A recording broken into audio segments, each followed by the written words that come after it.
Gênesis capítulo 41, verso 50 até o verso 52. Diz assim a palavra do nosso Deus: Antes de chegar a fome, nasceram 2 filhos a José, os quais lhe deu Asenate, filha de Potífera, sacerdote de On. José, ao primogênito, chamou Manassés, pois disse: Deus me fez esquecer de todos os meus trabalhos e de toda a casa de meu pai.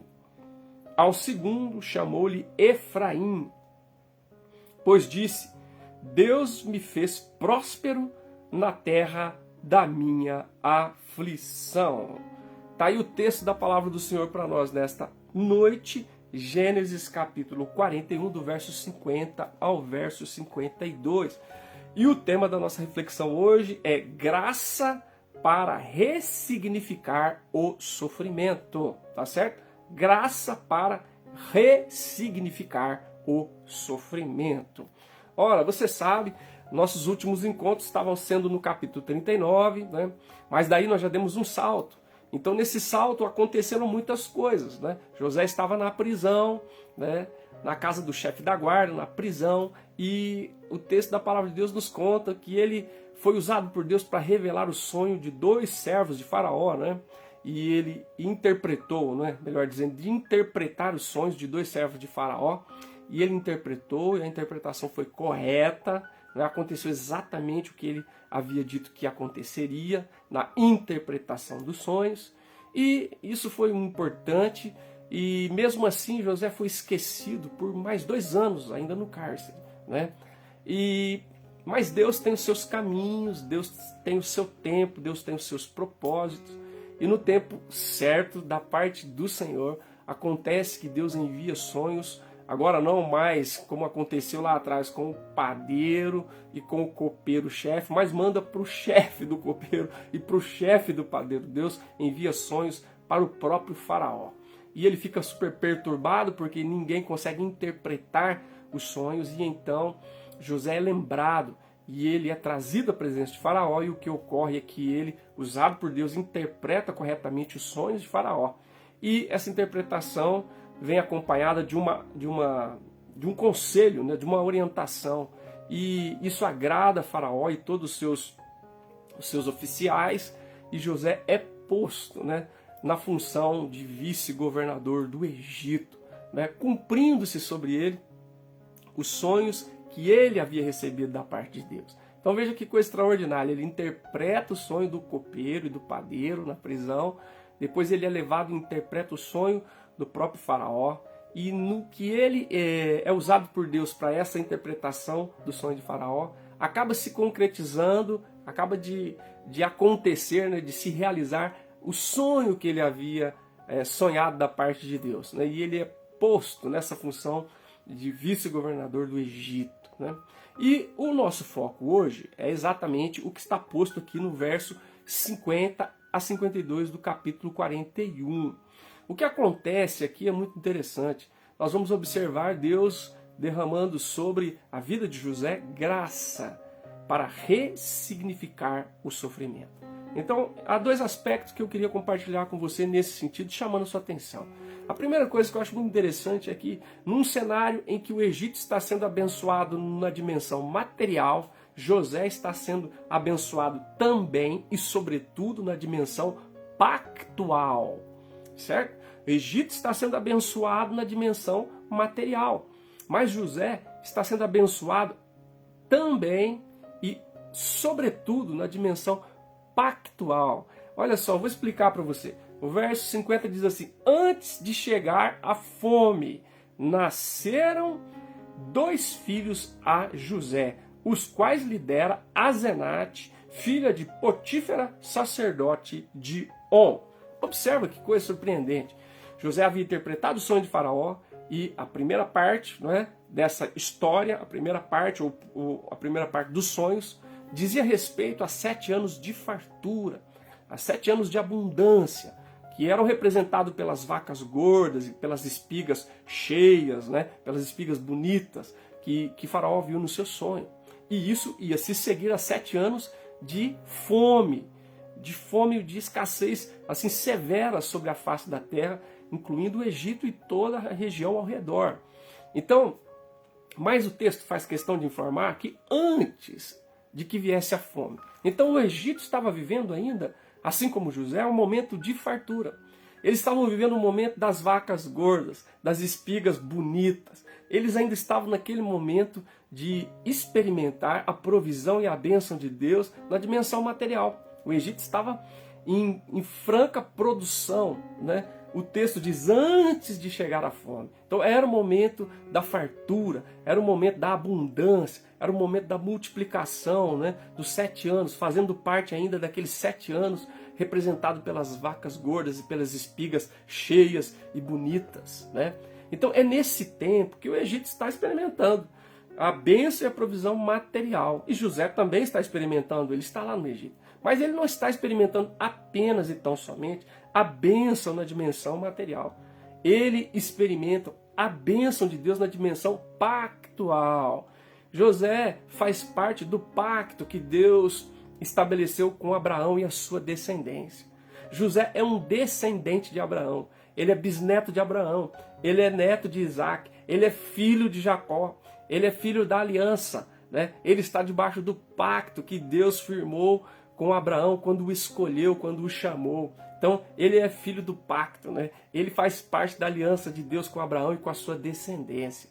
E o texto diz que antes de chegar à fome, nasceram-lhe 2 filhos a José.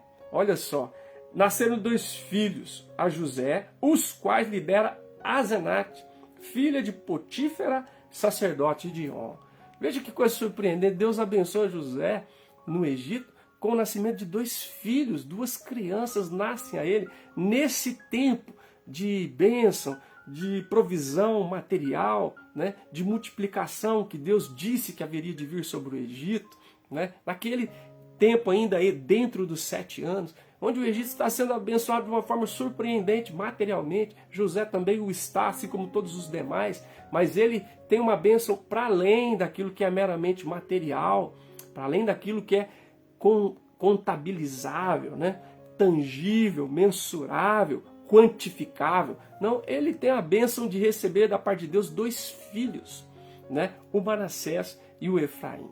E é tão lindo isso porque se nós olharmos para a história dos antepassados de José, a gente vai ver que a sua bisavó foi estéril, que a sua avó foi estéril, que a sua mãe foi estéril, mas agora a sua mulher é fértil.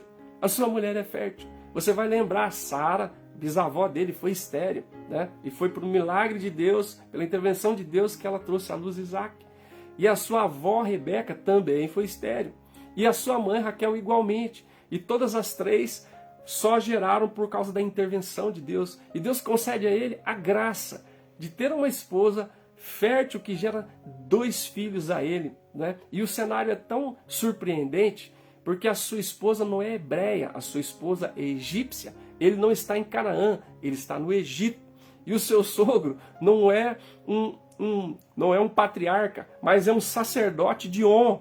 Veja bem que coisa surpreendente. Num cenário, vamos dizer assim, paradoxal. Ele não está em Canaã, ele está no Egito. A sua esposa não é hebreia, a sua esposa é egípcia. E o seu sogro não é ninguém da sua linhagem, né? Não é um outro patriarca, não, é um sacerdote de On, certo? Lá do Egito. Então, mas é nesse cenário que o Senhor abençoa com fertilidade. E a sua esposa dá à luz a Manassés e Efraim. E é surpreendente, os seus filhos nascem de uma esposa egípcia, os seus filhos nascem no Egito, mas os seus filhos têm nomes hebreus, né? É Manassés e Efraim.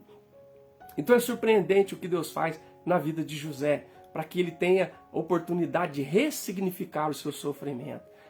Enquanto todo mundo está sendo abençoado, e José também na dimensão material, José, de maneira diferenciada, está sendo abençoado também e, sobretudo, na dimensão pactual. Por ele fazer parte do pacto, por ele ser descendente de Abraão, por ele fazer parte do povo da aliança, do povo que Deus havia escolhido para ser a sua nação de reis e sacerdotes, né? Por ele fazer parte desse povo, né, escolhido de Deus, Deus o abençoa de uma forma surpreendente naquele momento da história. Deus traz a ele a bênção de 2 filhos, né? A bênção de trazer à luz, a sua esposa poder trazer à luz Manassés e Efraim. E ele fica com o coração cheio de alegria, né? Cheio de gratidão a Deus. E aquilo é como um bálsamo sobre o seu coração. Aquilo é como um bálsamo que restaura, que cura e que promove no coração dele gratidão, que se eleva aos céus ao Senhor Deus Todo-Poderoso. E é interessante você observar que com o passar do tempo, com o desdobramento das 12 tribos de Israel, você não vai encontrar a tribo de José.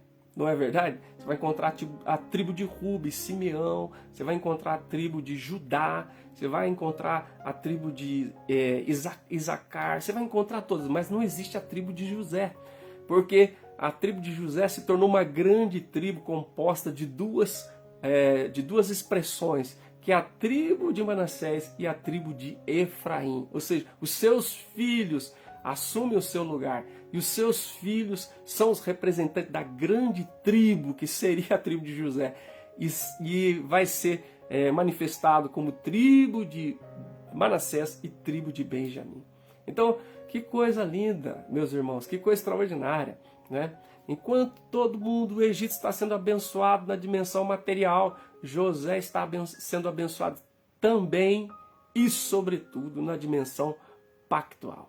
O pacto de Deus com os seus antepassados, Abraão, Isaac e Jacó, também o incluiu, ele era o filho da aliança. E ele foi abençoado de uma maneira extraordinária por Deus, sendo fecundo, né? A sua esposa gerando filhos para ele, Manassés e Efraim.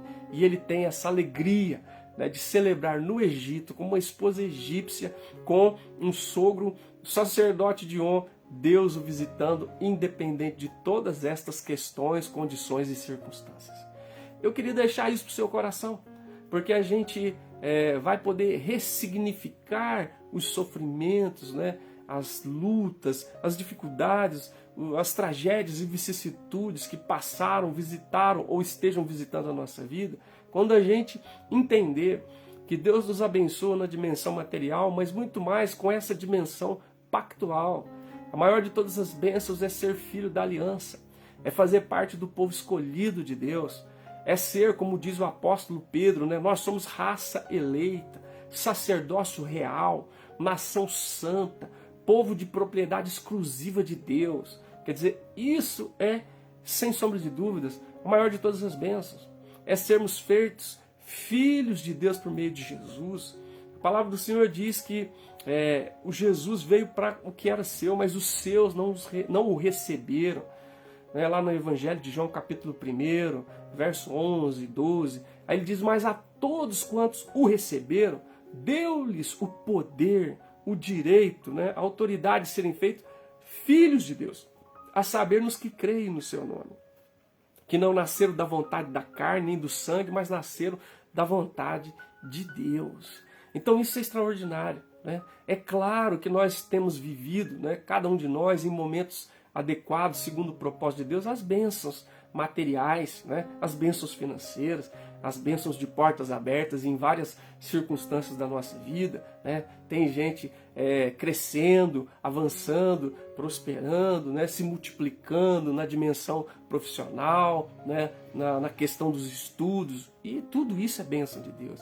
Mas acima desta dimensão que é material, nós precisamos celebrar, né, a bênção, né, que chega até nós, que vem da dimensão pactual, porque nós somos o povo da aliança, nós somos o povo do pacto que Deus estabeleceu conosco por meio de Jesus, o Senhor, o Salvador, né? Nós nos tornamos filhos de Deus, herdeiros e cordeiros com Cristo Jesus. A palavra diz que nós estamos assentados com Ele nas regiões celestiais em Cristo, né? Acima de todo principado e potestade, que nós nos tornamos filhos de Deus. Veja que coisa extraordinária. E repito aquilo que disse o apóstolo Pedro, né? Nós somos raça eleita, sacerdócio real, nação santa, povo de propriedade exclusiva de Deus. E ele diz que nós somos, aquilo que somos, para anunciar as grandezas daquele que nos chamou das trevas para a sua maravilhosa luz. Então que privilégio, que bênção teve José de ser abençoado nessa dimensão, né, que sobressai, que é a dimensão pactual. E nós, igualmente, podemos, né, nos testemunhar que temos sido abençoados nessa dimensão, né, além daquilo que é material, além daquilo que é a provisão necessária para a nossa existência. Deus tem nos dado essa bênção que sobrepuja, que está para além daquilo que é meramente material. É sermos filhos, herdeiros, co-herdeiros, raça eleita, nação santa, povo de propriedade exclusiva de Deus, né? Sermos do Senhor, sermos conhecidos pelo nome do Senhor, sermos habitados pelo Espírito do Senhor. Então, essa é uma coisa extraordinária que nos ajuda a ressignificar a nossa caminhada no sofrimento. É por isso que o apóstolo Paulo chegou a escrever lá em 2 Coríntios, né, no capítulo 4, do verso 16, 17, 18, ele diz assim, olha, para que a nossa leve e momentânea tribulação produz para nós eterno peso de glória acima de toda comparação. Ele vai dizer isso, né? Por isso não desanimamos, porque ainda que o nosso homem exterior se corrompa, contudo o nosso homem interior se renova de dia em dia. Aí ele diz, porque a nossa leve e momentânea tribulação produz para nós eterno peso de glória acima de toda comparação. E aí ele diz, por isso atentando nós, não nas coisas que se veem, mas naquelas que não se veem. Porque as que se veem são temporais, mas as que não se veem são eternas, né? É fruto do pacto que Deus fez conosco por meio do seu Filho Jesus. Então nós somos aqueles que estamos debaixo da nova aliança que foi estabelecida pelo Cordeiro de Deus que tira o pecado do mundo, né? Então nós glorificamos a Deus. José viveu essa experiência extraordinária no Egito, né?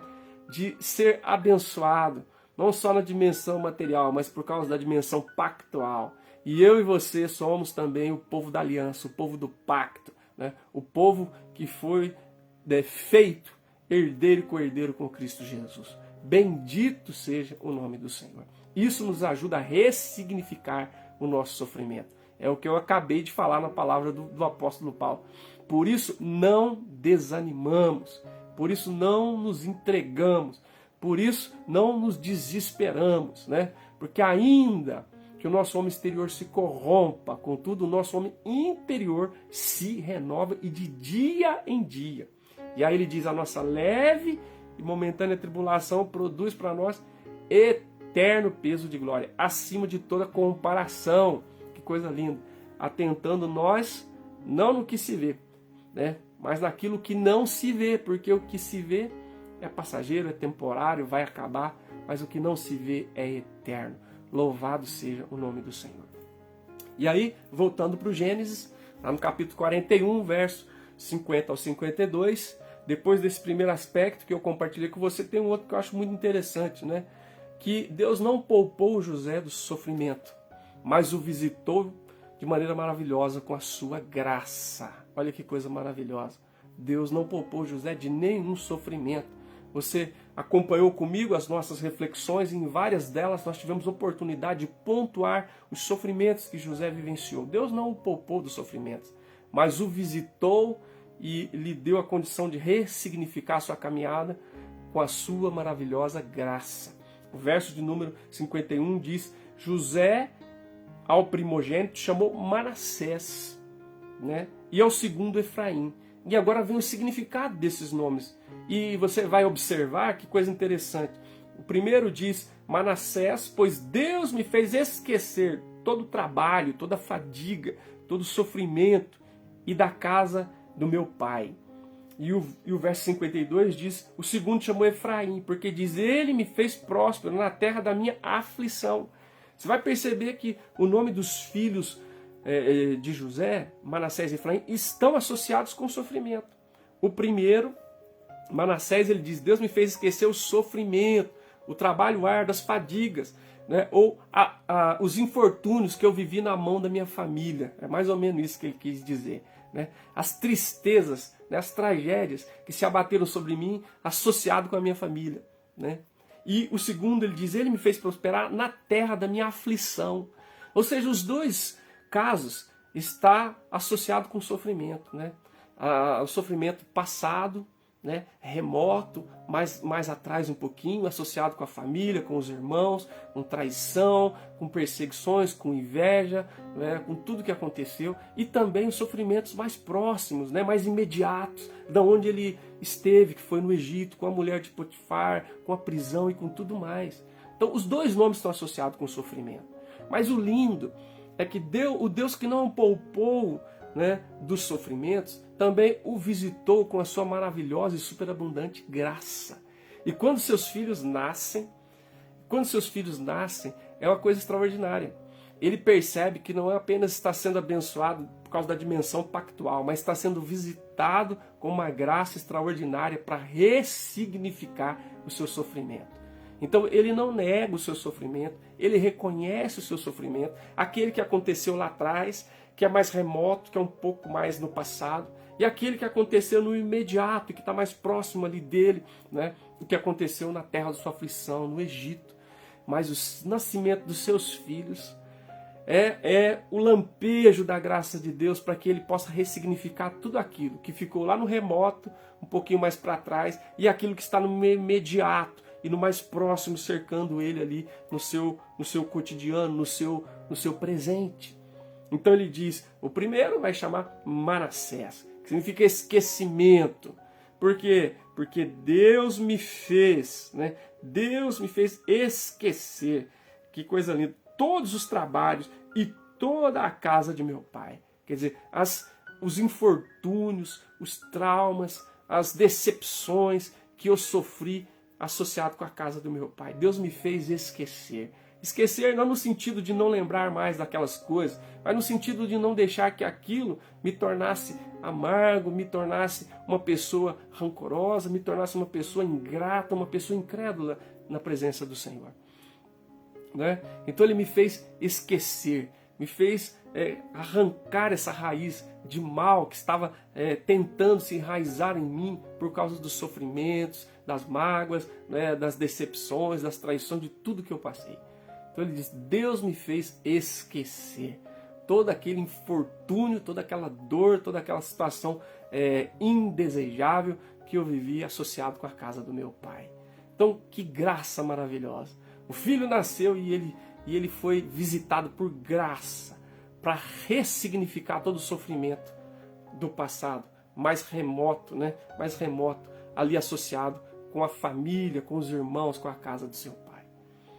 Mas também, quando nasce o seu segundo filho, ele é visitado também por essa graça para ressignificar o sofrimento mais próximo, mais imediato que ele sofreu ali no Egito, né? Por exemplo, o assédio da mulher de Potifar, né? As mentiras e as tramas dela, a maneira como Potifar foi injusto com ele, né? E lançou ele na prisão por conta, né, da manipulação da esposa. O fato de ter sido esquecido 2 anos ainda na prisão, depois de ter abençoado de uma forma extraordinária, interpretando o sonho do copeiro-chefe. Né? Então, mas tudo isso, os seus filhos nascem e ele recebe essa percepção de Deus de que é graça para ressignificar o sofrimento. E aí ele diz, não, o segundo vai chamar Efraim.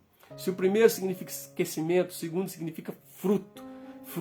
Porque o Senhor me fez fecundo na terra do Egito, com uma mulher egípcia, né, com uma esposa egípcia e com um sogro egípcio. Mas o Senhor me fez fecundo, me deu fruto, né, e me fez prosperar, ou seja, me fez crescer, me fez multiplicar na terra do Egito. A coisa mais importante não era bens, era filho, era descendência, né, que fazia parte do pacto. E Deus me deu 2 filhos.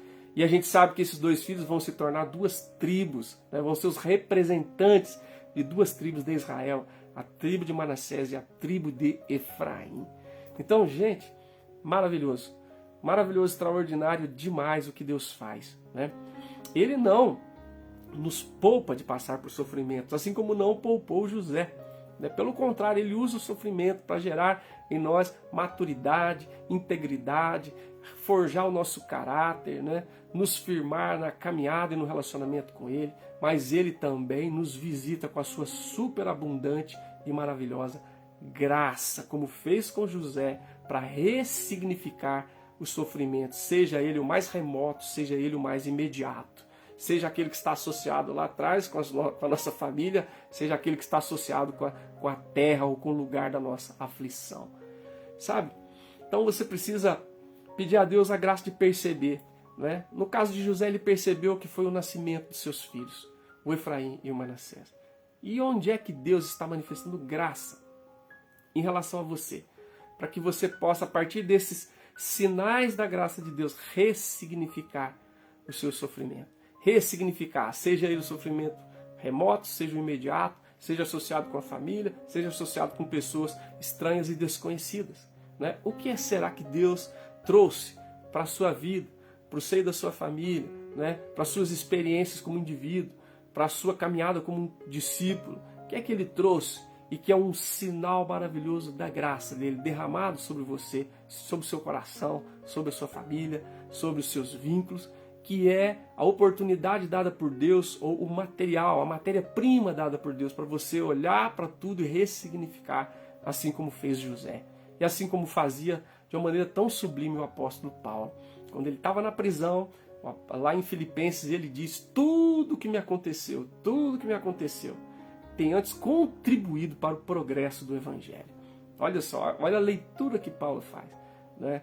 Ele não fica amargurado, ele não se torna murmurador, ele não se torna ingrato, ele também não se torna incrédulo, mas mesmo na cadeia e tendo uma relação de coisas bem difíceis, né, que o levaram até aquele momento, ele olha e ressignifica aquilo por causa da graça de Deus. Tudo o que me aconteceu tem antes contribuído para o progresso do Evangelho. Então eu estou animado, porque os irmãos lá de fora, vendo as minhas prisões, algemas e cadeia, ganham coragem para anunciar com mais intrepidez, com mais ousadia a palavra de Deus. Né? E ele fala que Cristo seja engrandecido no meu corpo, um pouco mais para frente, né? Quer pela vida, quer pela morte. Né? E ele chega a dizer: para mim o viver é Cristo e o morrer é lucro. Então veja um homem que aprendeu a ressignificar. E mais ainda, 2 Coríntios capítulo 12, aquele texto que você conhece, aquele texto sublime, né, do espinho na carne, mensageiro de Satanás, né, foi enviado para esbofetear o apóstolo Paulo, por causa da grandeza das revelações. Então ele diz assim que orou a Deus 3 vezes e o Senhor não tirou o espinho na carne, e diz para ele: a minha graça te basta, porque o poder se aperfeiçoa na fraqueza. E aí lá no verso 10, no finalzinho, ele diz: então me gloriarei nas fraquezas, nas injúrias, nas perseguições por amor de Cristo, porque quando eu sou fraco, então é que eu sou forte. Então, amados, que Deus nos permita, em nome de Jesus, receber graça para ressignificar o sofrimento. Né? Que o Senhor nos dê essa graça, que a gente enxergue que nós somos tão abençoados muitas vezes na dimensão material, mas muito mais por causa da dimensão pactual, por causa do vínculo, da aliança que temos com Deus por meio de Jesus. Que nós enxerguemos os sinais, os lampejos da graça de Deus, né, ajudando-nos, né, num cenário onde nós temos que lidar com sofrimentos, com dores, com tragédias, com decepções, né, com coisas ruins que estão num passado remoto ou que estão num presente imediato. E nós precisamos lidar com isso e precisamos ressignificar. E Deus tem derramado graça. Na vida de José, ele deu Efraim, Manassés e Efraim.